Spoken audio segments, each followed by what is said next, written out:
The time has come again for Kevin Keatts to go hunting in the portal. Based on recent reports, he may just have his newest target acquired.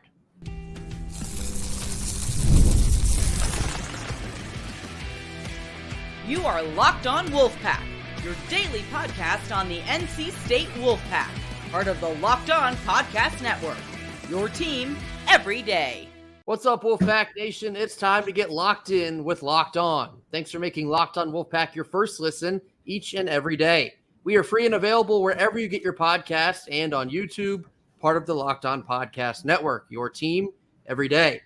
Today's episode is brought to you by Monopoly Go. Look, I admit it, I have a competitive side. It's a big fan of Monopoly Go. It's the mobile hit twist on the classic Monopoly game we all know and love. So join your friends and download Monopoly Go, now free on the App Store or on Google Play. Happy Wednesday to all. As always, I'm Grayson Boone, joined by former Wolfpack defensive tackle Kenton Gibbs. Kenton, there were some reports that came out on Tuesday about a specific big, a 6'8" forward that was visiting NC State. Could have another potential situation where a Pirate has to walk the plank in order to join the Wolfpack. Of course, I'm joking about Alec Makarevich on the baseball team that got ECU fans very upset. We now are on the brink of adding another Pirate to the pack. 6'8" forward Ezra Asar from ECU visiting NC State beginning on Tuesday. He has 2 years of eligibility left, and he is an insane athlete for Kevin Keatts to be considering here. Well, we didn't necessarily work out for the young man from UNCW, but you know what? Setting our eyes, he's out there on the coast too, little south of Greenville. But hey, we're going to figure this thing out one way or the other. I think that Asor could be an amazing get for Keatts because, again, we talk about the need for bigs on this team going forward, and it's there. It's very blatant that isn't something that's going to surprise anybody in terms of saying, hey, this team needs some size, and you combine that size with athleticism, and you're going to be looking at something special here. Again, Coach Keatts has gotten a bunch of really big guards, and now he's going forward and looking for some really big bigs that can jump out the gym as well, and you're looking at a high-effort guy too. That's the other thing that I think is pretty important here because this is a young man that would fit in with what Coach Keatts wants to do, not only from a scheme standpoint, but philosophically. A guy that, Coach Keatts loves those bigs that are just going to give you everything they got every time you put them on the floor. And this young man definitely fits in that category.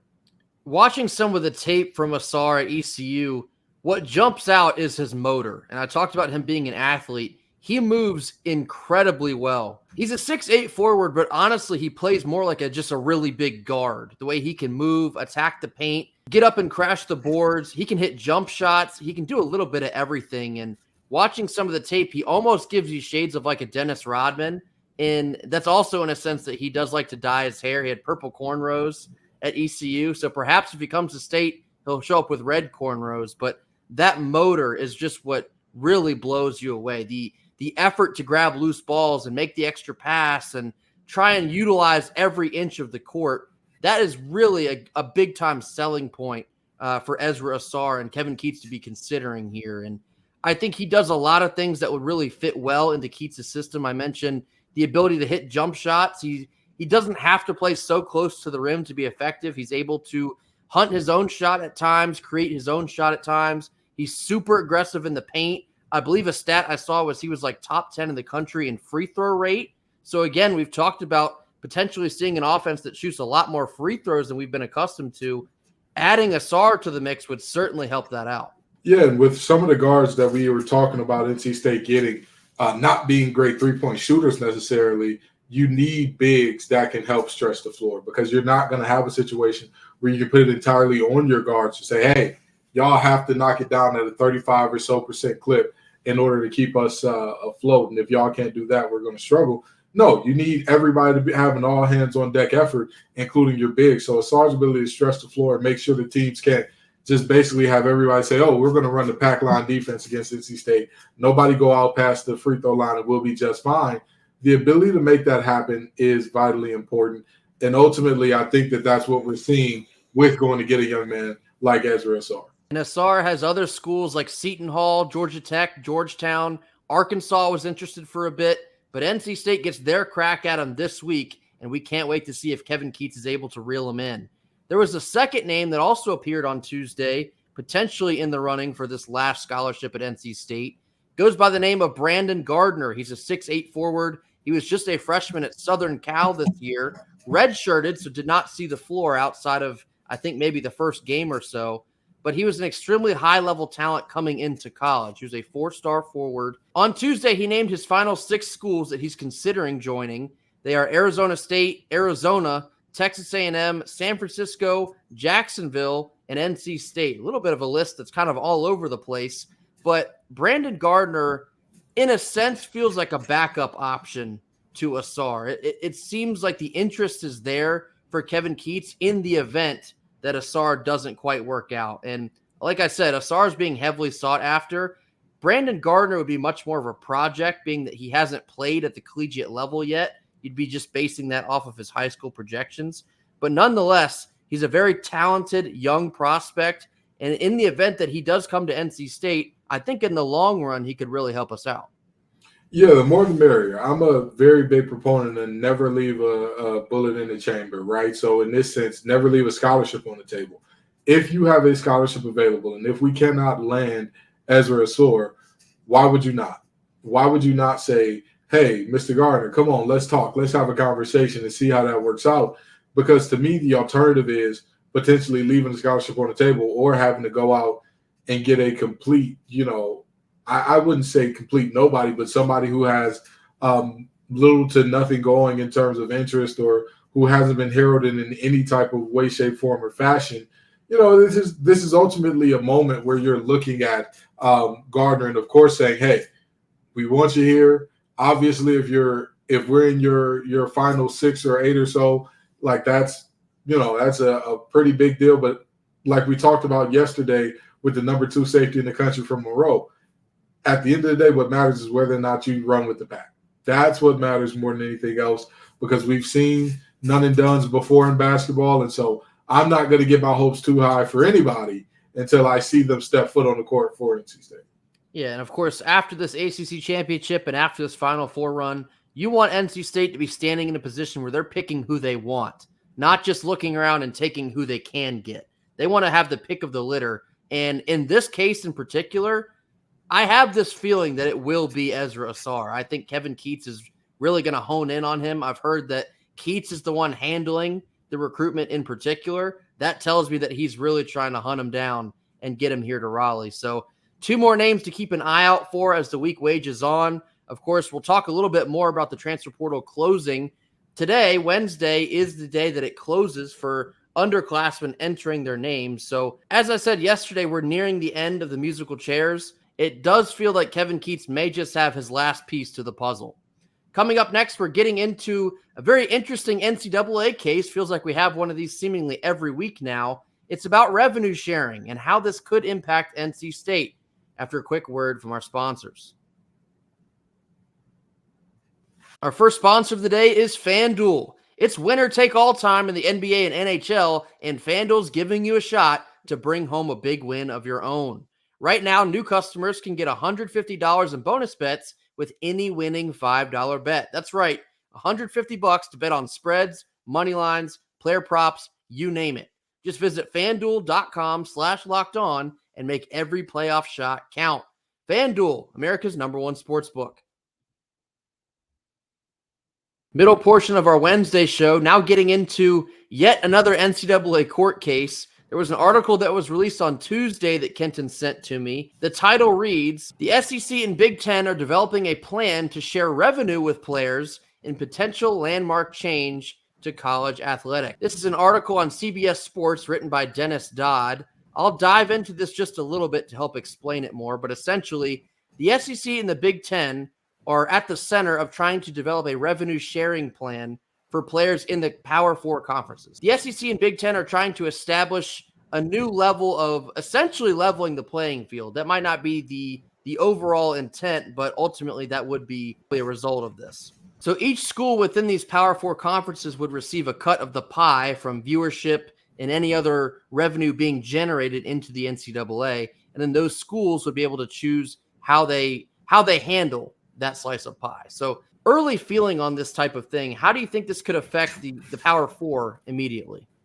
Well, somebody told me, hey, Ken, you might have a settlement coming from this thing, as they're allegedly paying out players who played in the Power Four as well. I said, well, I promise you, I'm never going to turn down a check now. No, but in all seriousness, this could affect all of the Power Four by creating a bigger divide between the Power Four and the Group of Five, and by closing the gap between the SEC, Big Ten, and the ACC and Big 12. I mean, with all due respect, this doesn't fully close it to where it's even, but it definitely makes it a closer competition, as if teams were to see an extra 15 to 20 mil per school per year to kind of work out this revenue sharing deal, that's absolutely a massive deal in terms of having to do roster management, having to make sure NIL checks don't bounce like we have potentially been seeing as of recently and all that good stuff.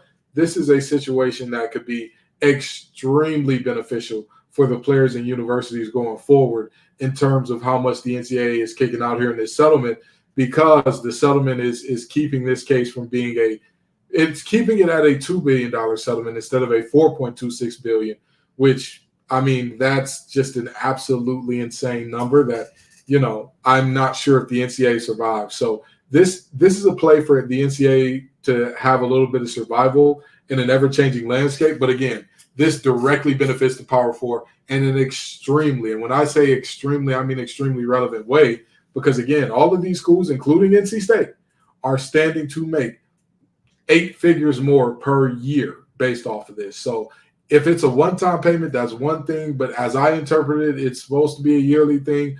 We'll see how this goes going forward. Shedding some additional light on what Kenton was just talking about there, this comes straight from the article. Quote, the suit claims college athletes are entitled to a share of television revenue as well as money from their likenesses appearing in video games from the past. Because it is an antitrust case, damages sought could be tripled. If the case goes to a jury and the NCAA loses, the association could be on the hook for at least $4.2 billion. Yes, that's with a B. USA Today quoted a sports economic expert for the plaintiffs who said 7,000 current and former athletes would be entitled to that money. A quote from sports law attorney Mitt Winter says it's the case that could end the NCAA, end quote. Kenton, do you believe that to be true? Do you think the NCAA really could have their back against the wall here? Their back is absolutely against the wall. They've been getting their butts whooped in court up and down the street like they stole something. At this point in time, it's literally just a question of how do they survive? And that's why I said this settlement, the aim is to survive. The aim is we'll give you what you want, just protect us from lawsuits for the next 10 years or so while we get our bearings about us, while everybody updates their resume and gets on LinkedIn, okay? They ain't really filling out job applications on Indeed no more because they said that they're not giving them to the companies. So please, give us time to update our LinkedIns before we got to go. But this is absolutely a situation that could be the end of the NCAA. But I want to go to a point here that people need to know. This is just a bigger domino in a series of dominoes that have been falling for quite some time, that have been, in essence, a ticking time bomb to the NCAA's demise as we know it. So, we've already discussed the fact that football is very likely going to go towards a separate thing that's a singularity outside of the NCAA. And ultimately, this just accelerates that process a little bit. And Kenton, where do you see an impact for NC State coming out of this? How does this potentially affect the Wolfpack in, let's say, we'll call it the near future? Oh, this is an absolute win for NC State.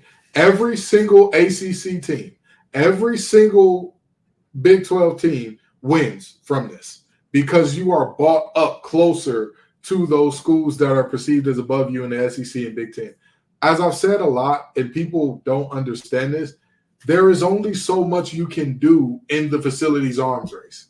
There's only so much. Even if there's going to hit a point where schools basically max out. If you look at what Oregon has in terms of facilities, it's unmatched, right? The reality is it's too much. It's literally too much. There is not – every single part of that is not conducive to getting better performance. If it was, no school would ever win championships outside of Oregon. How's that worked out for them? The reality is this is just a fact. Yes, teams will upgrade their facilities or whatever, but there's a ceiling. NC State is not at that ceiling yet. So this $20 million per year would help out with that, and it would help with potential roster building if that's where the money is allotted. Kenton hit the nail on the head here, and I alluded to leveling the playing field. That will be a factor if this type of thing does go through. And you would look around, you'd see all these other ACC schools and Big 12 schools, like you mentioned, they would be brought at least closer up to the level of the SEC and the Big 10. Because let's not beat around the bush. The SEC and the Big 10 have dominated college football for the last 2 decades plus. You're looking at 29 of the first 40 college football playoff spots were occupied by only those 2 conferences. A revenue sharing model would absolutely help them get at least a little bit closer. Not to say that the ACC is going to flip the script and all of a sudden they're going to put 6 teams into the 12-team field, but when these schools are receiving more equal slices of this pie, you will see facilities be able to be raised up sort of across the board. And NC State in particular would thrive off of this type of thing. And updates to the football facility, the basketball facility, the baseball facility has been long overdue, but obviously this is very focused on football and basketball in particular, football more than anything else. This would be big for NC State and all the other schools in the ACC for that matter. So this is definitely something to keep an eye on moving forward. We very well could be coming down the home stretch of the lifespan of the NCAA. Crazy to think about it that way, but these are the times we live in now. Yeah, I think here's the thing. I think the NCAA is going to be a lot like these conferences that are losing their heavy hitters. I think that it's not going to cease to exist. It'll just change. It'll just regulate the Olympic sports and the sports that are, I like to say this a lot, and I don't mean any disrespect by this, but if your sport is drawing in tens of thousands of people for every single game, or at least a majority or even a good chunk of the games, and you are seeing events like Tostitos is sponsoring it, Capital One sponsoring it, Dr. Pepper sponsoring it, you're no longer amateurs. I'm sorry. That's just the reality, right? Like there is no Lifetime Fitness run that's being sponsored by, GoDaddy.com or whatever. That's just not the reality of it. You're not seeing a pickleball tournament at LA Fitness that's going to be sponsored by Dr. Pepper. There's a reason for that. That's actual amateur stuff. That's stuff like, hey, your family shows up, maybe a few other families show up, you have a good time, everybody goes home. This is professional sports. I don't want to hear anything about, this is amateur athletics and these kids shouldn't be getting paid. If they're just kids, it does not matter because those kids are making everybody else rich. They deserve to get in on that themselves, regardless of whether or not you think they blow it. Because, what does that really have to do with it in the grand scheme of things? And so, again, to tie this back to NC State, this is going to accelerate NC State hitting that upper echelon of teams in terms of facilities, in terms of what we have. And again, NC State has done a fantastic job of being good stewards in terms of our NIL efforts with Tom Lavosi and Wolfpack and all that good stuff. But this just even further bolsters that going forward. So I think this is an absolute win. In the words of Incredible Hulk in Endgame, I see this as an absolute win. It is the professionalization of college athletics. You can run, but you can't hide. It's coming. Gear up for it. Coming up next, we're talking about the transfer portal deadline and what that could mean for both NC State football and for NC State basketball after a quick word from our sponsors. We got to pause here to talk more about Monopoly Go. Flag on the play. You've already talked about that, but hear me out. Just listen to me. There's so many good things to enjoy in this game. In Monopoly Go, you can team up with friends for timed tournaments where you work together to build up each other's boards. The more you win together, the more awesome prizes you can unlock. And there's so much to get. You can get unique stickers you can trade with friends to complete albums for big prizes. There's cool new playing pieces to travel the boards with. And you can unlock hilarious emojis for taunting friends when you smash their buildings and heist their vaults. Plus, Monopoly Go feels new and exciting each and every day. They have constantly changing tournaments and challenges, including their own unique mini games like digging for treasure or a robot machine. There's always new timed events to help you win big, like massive multipliers for everything you win or rent. There's always something fun to discover in Monopoly Go. So get off the bench and download it now free on Google Play or on the App Store. Game on. Last couple of minutes here on Wednesday. The transfer portal deadline for basketball is today, Wednesday, May 1st. The transfer portal deadline for football was actually yesterday, Tuesday, April 30th.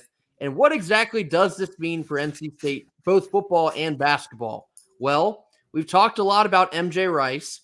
At the time of this recording, which is Tuesday evening, we've still not heard whether he's staying or going. By tomorrow, we will know for sure. I believe the deadline is midnight, so perhaps we'll see it at any point during the day on Wednesday. We're slowly going to begin to see more answers and filling in more puzzle pieces to both of these rosters. We talked about Tony Gibson having to look after some linebackers now in the portal with the decommitment of Auburn transfer Cam Riley. That's another important development to be looking at. I saw some transfers that were formerly linebackers at Alabama jump in the portal at the deadline. I'd be kicking the tires if I were Tony Gibson. I'd definitely be kicking the tires on Elijah Herring, the linebacker we discussed from Tennessee. He is still out there. There's still plenty of talent that can be acquired by NC State. I think yesterday with Jaden Taylor announcing that he's coming back, it kind of reset my brain and coming back to the understanding that realistically we could lose any of these guys. Yeah. And just because they announce they're coming back or they don't announce they're coming back, if it's before that portal deadline, they could decide to pack their bags and seek greener pastures. So on some level, there will be a little bit of anxiety to work through today, just kind of hoping and praying that you don't receive any bad news. But social media will definitely be hawked over for NC State fans as it is the deadline. And one thing that I want people to know, because one question that we've been getting a lot is, well, is this the deadline for players to enter or commit or what's going on? This is just the deadline to enter. Players can commit after entering for a very long time after. So this isn't at all a finality in terms of like, oh, whoever's on our roster, your roster is set until the fall transfer portal window starts. This isn't that. This is not that type of moment. This is instead, again, just you have to declare so that your team can do roster planning going forward at this point in time. And I honestly and truly don't think either one of these teams are done in terms of picking up new guys and all that, because you want to talk about pushing all your chips to the middle of the table and not leaving anything behind. Football is another team that I look at and say, why would you leave a scholarship on the table? You're only allotted 85. Use all of them. Go find somebody. Go do something. Unless you have walk-ons that you know can give you something meaningful on the field and are deserving already, go out there and find you some guys that are going to do what needs to be done to get you that ever so coveted yet ever so elusive to NC State ACC championship in football.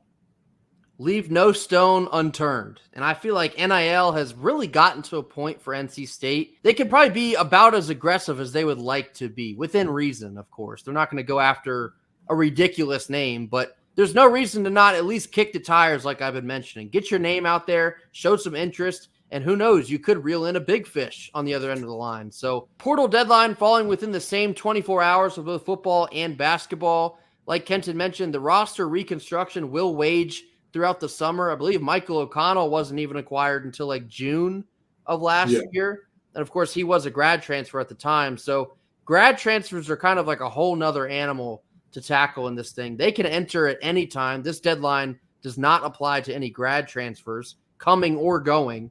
So this is strictly for underclassmen putting their name into the portal where they can seek out other options. If your name as an underclassman is not in the portal by the deadline of Wednesday, that means that they are staying where they are. The most interest for NC State with this scenario would be MJ Rice, but who knows? Perhaps it is another name. We're hoping and praying that it's not, but the deadline forces decisions. These players have been receiving advice and counsel this entire offseason, and they could all of a sudden decide that they want to try their hand at the portal. So buckle up and be along for the ride.